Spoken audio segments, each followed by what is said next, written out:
Hello, my name is Kelly Bluen. I am a certified Zentangle teacher. Welcome to episode 2 of my Coastal Calm series. In this series, I am showing you so many beautiful ocean-themed tangles. So what I'm using today is a little sketchbook. If you purchased my Coastal Calm kit, the sketchbook was in there. There still may be a few available on www.minsofzen.com. Otherwise, just use any little sketchbook you have to do some practicing. And then I'm using these little 2.5 by 2.5 inch cut watercolor papers. And that's what I'm doing my monotangles on. I have this little booklet here where I have a ring with some fun string and a cover, and that is episode 1's tangle. And in the end, I'm going to have this cute little collection of coastal tangles that I can take with me wherever I go. All right, I'm using my Micron pen. This is an 05. I have a graphite pencil, and I do not have a blending tool with me, so I am using a Q-tip, which works really well for blending if you don't have a blending tool. All right, we're going to start in our sketchbook and then move over to our tile. So open this up. Yesterday we did whirls, and today, episode 2, we are doing Arium, A-R-I-U-M.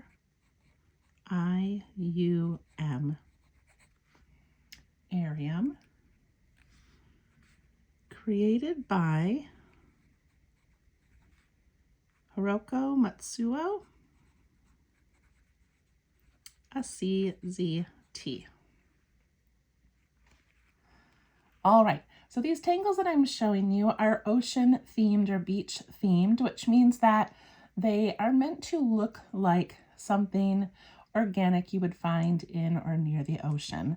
So the typical Zentangle patterns are non-representational, but as people around the world create them, they often try to make them look like something that you would see in real life, like looking like an object.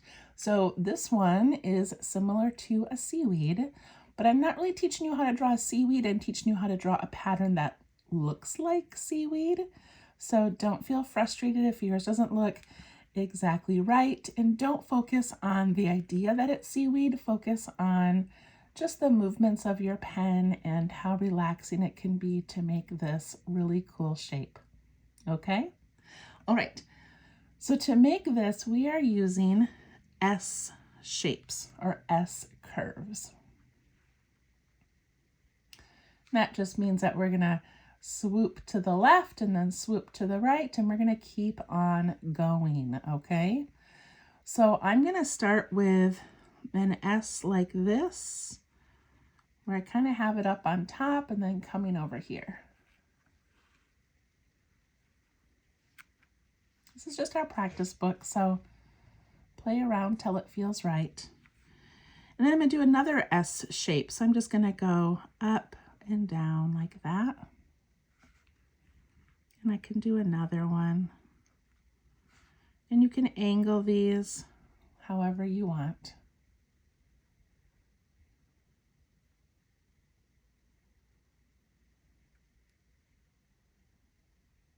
And then on this side, I'm going to do the same thing, but it's going to be that backwards S shape. So you don't have to like focus on it being an S. You're just making curves that go opposite directions. So I'm going to go in and out, in and out.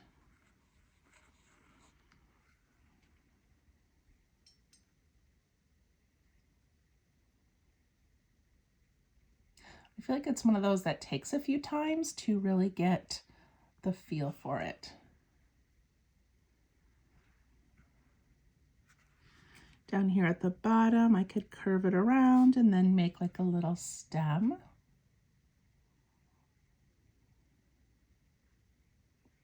So doesn't it look very like organic and plant-like? I just love it. And then she adds a couple little circles throughout it, giving it a little bit more of a ocean feel.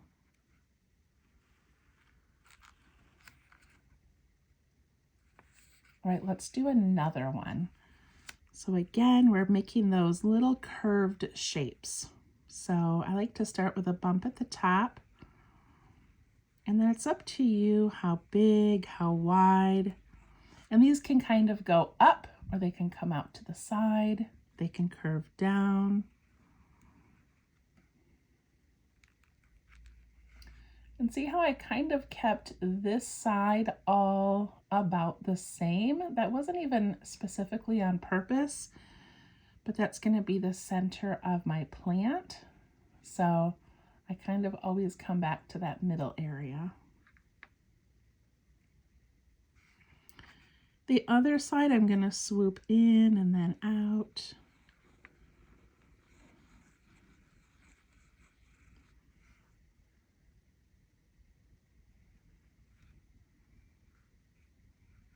Add a couple little circles.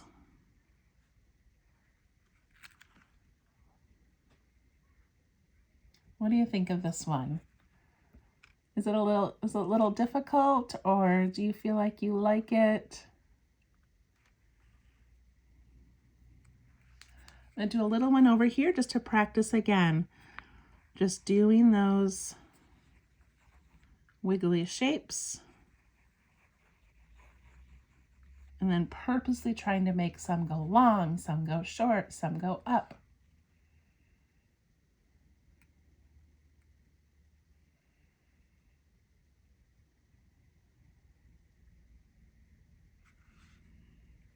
All right, I think I'm done practicing, but I have made this a few times. So if you need a few more minutes to practice, go ahead and turn the page, do some more, do some over here, and kind of get a feel for how that works. I love this one. Okay, put my book aside, and I'm going to grab my little paper square. So on episode 1, on the back of mine, I wrote episode 1, Whirls by Lori Howe, just so that when I go back and refer to this, I can always look up the name of the tangle.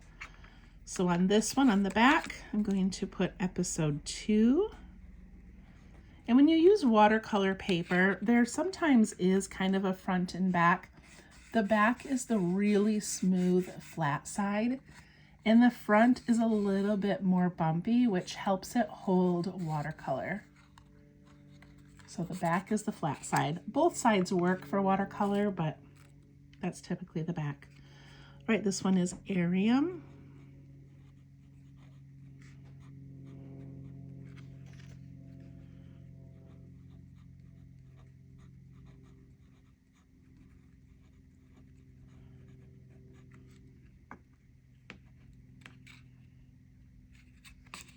All right.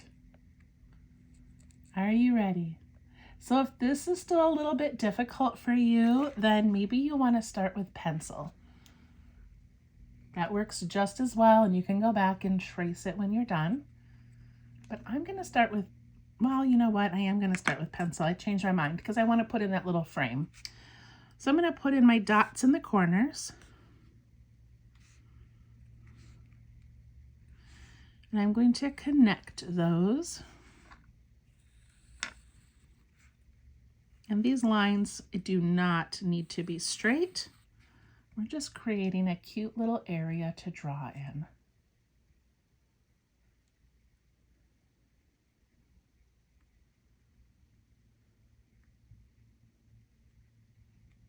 Okay, here we go. I'm going to start with pen, but you can start with pencil if you would like. I want my first one to be nice and tall, so I'm going to put my first little S shape right up there.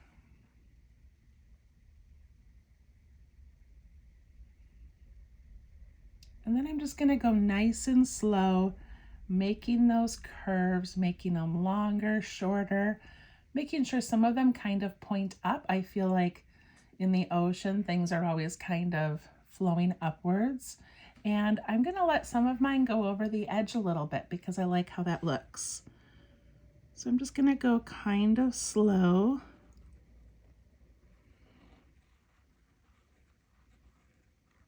All the way down to the bottom.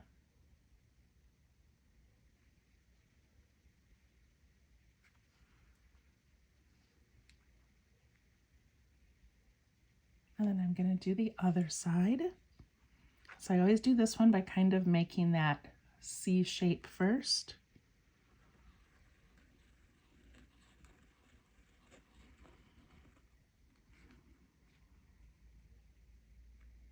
I love it.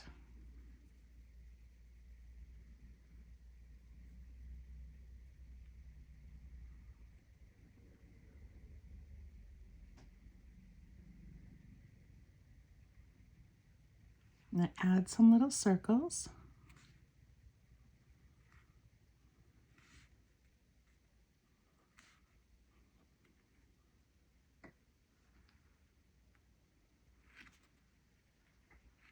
All right, I'm going to do another one over here. I'm going to make it a little bit smaller, and I'm going to make it over a little ways because at the end I'm going to sneak one in the background, which is a little bit tricky, but I want to show you how to do it because it is a really cool effect. Okay, I'm going to do a shorter one over here.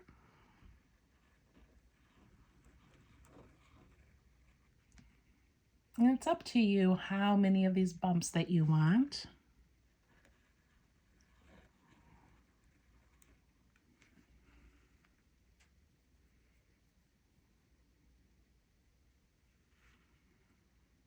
Add in some little circles.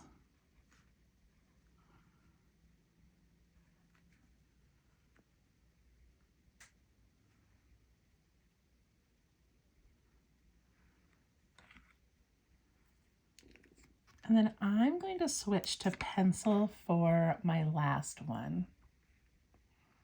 So I'll give you a moment to catch up.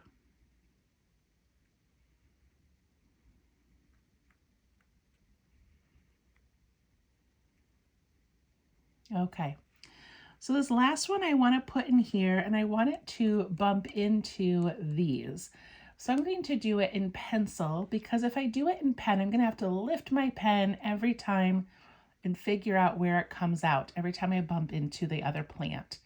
So doing it in pencil, I can just draw right over it and erase it later. So I'm going to put one right here. I'm going to keep it a little bit simpler, not doing quite as many of those little arms because I'm going to have to go back and trace them.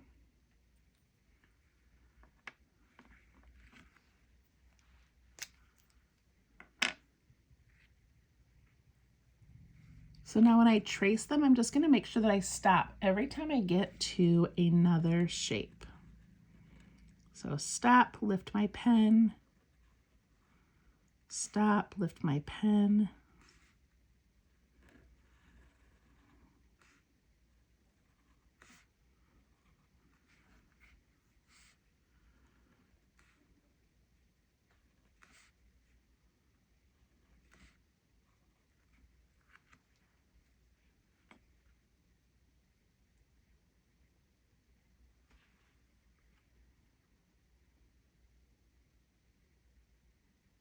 There we go.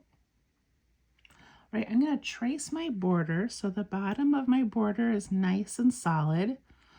And then when I go on the sides, I have to be aware of lifting my pen every time the little plant comes over it. Up on top is pretty solid, and then down the other side.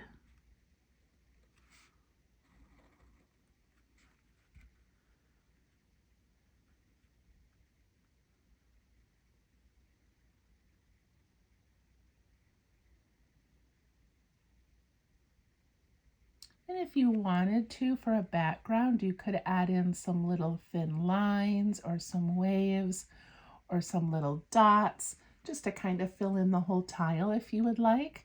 But I think it'd be cute to add some little bubbles because we have these circles already in these shapes.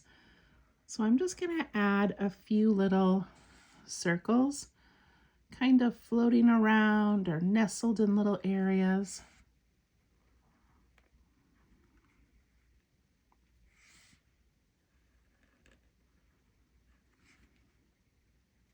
I like those.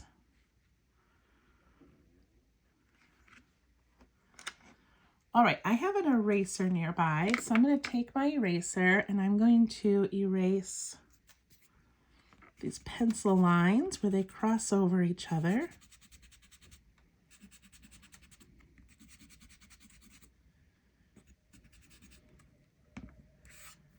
And then I'm going to do some shading. All right, to shade these, you have a couple of options. One option would be to go around the outside of every single one and let these kind of pop forward and leave the background, you know, like a little bit shadowy. But I'm actually going to shade the inside of them to give them a little bit of depth. So what I'm going to do is take this first one here, and I'm going to take my pencil and I'm just going to trace around the inside. You don't have to be exact about it. Just giving it a nice little line of graphite. And then down the bottom and up the sides.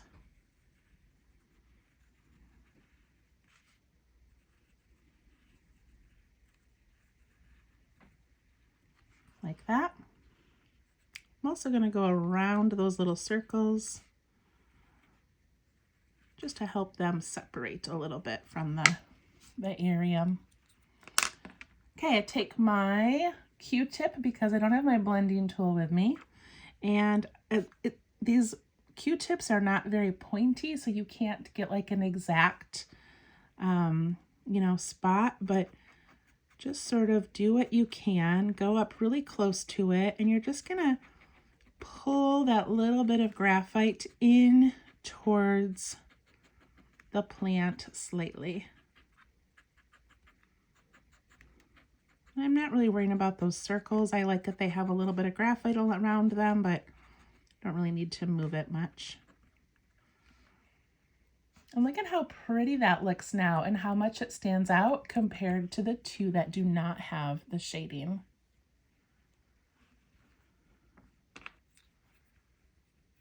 Okay, I'm going to do my next one. Again, just giving it a nice trace along the inside edge.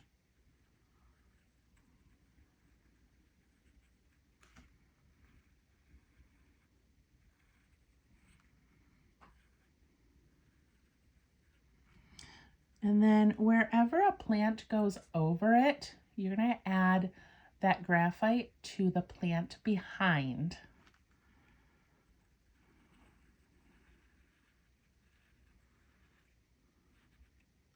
I go around my circles also.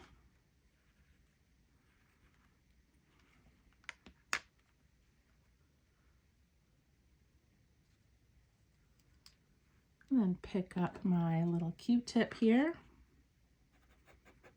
I'm just trying to pull that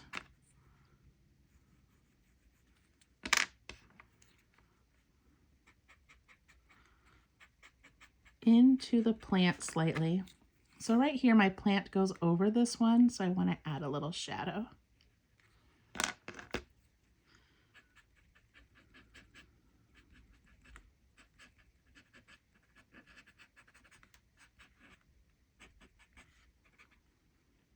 And I like having a little bit of white in the middle. I don't want it to all be the same color, like have it all shaded.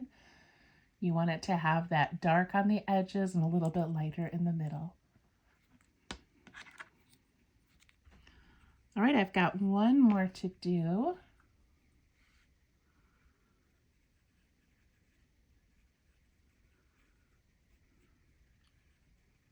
Sometimes tracing takes so much concentration, doesn't it?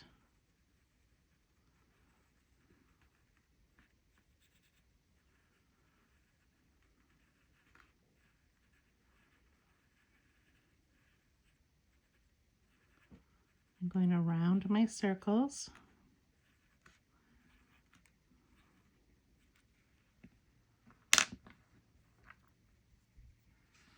Taking my Q-tip, just pushing that graphite away from that line and in towards the plant.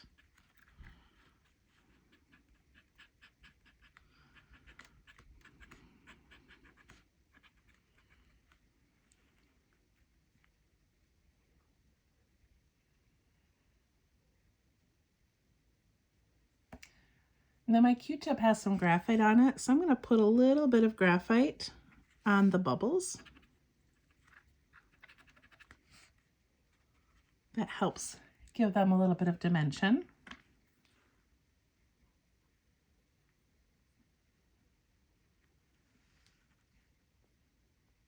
And then the last thing I'm going to do is I'm going to put graphite on the inside of the whole frame.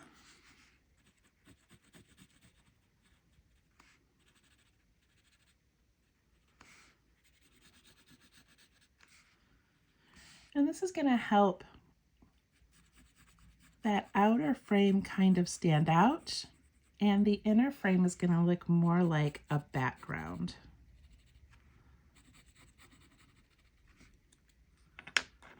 Same thing with the Q-tip. I'm just going to push that graphite up and away from that line. And I'm not crossing the line. I don't want it to go out onto this part of the frame. I want it to go in.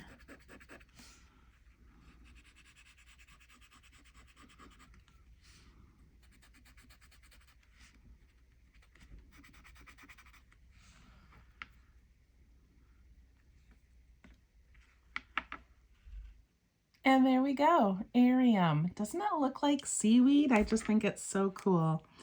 I'm going to initial my work,